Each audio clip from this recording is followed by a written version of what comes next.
Rooi stof waai oor Jubindepoels in die hitte van die Septemberson. Paul het gedroom van die blou ligruim, van dat sy lewe op skool kon begin. Hy was sag van gees, maar sterk van hart.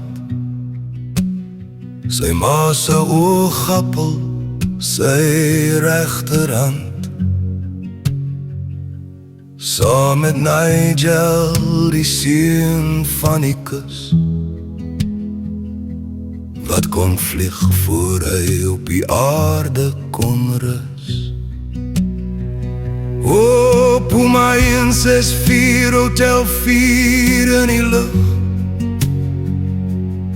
oor die silverdrade van die Limpopo se rug. Julle het vlerke gesprei oor die Mapai vlakte, helde gebore uit die donkerste nagte. Die vuur was warm, maar jul name bly koud. Die huid van 'n nasie in silwer en goud.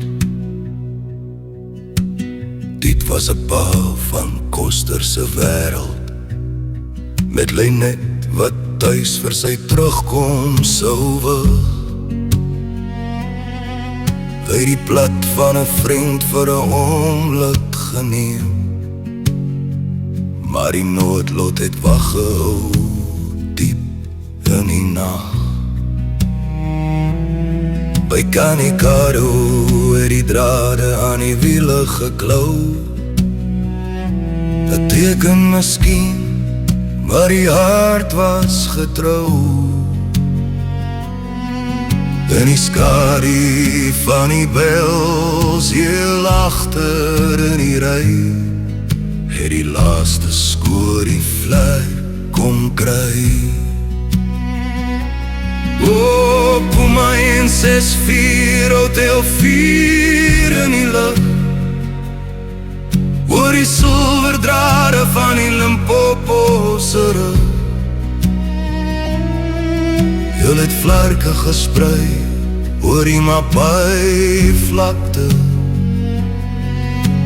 helde gebore uit die donkerste nagte. Die vuur was warm, maar jou name bly koud. In die hart van 'n lasie in silwer en goud.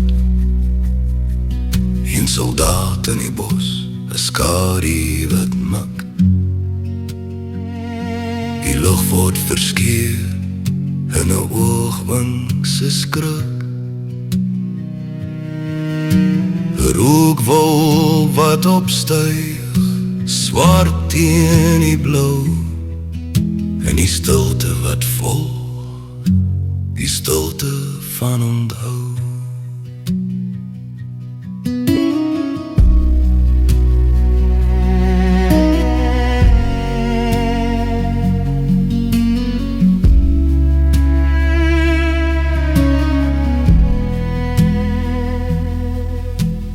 Jaar sou loop voor die rusplek kon praat. Lenet vind vrede op haar trouwdagse uur, terwyl die soeks aankniel by die graf in die sand. Stier wiek sy seun aan die ander kant. Geen hartseer meer nie, met die wete het was reg. Die prys was betaal op die storige weg. Vlieg hoog, Paul, vlieg vry, Nigel, rus Souting. Puma 164 Hotel 4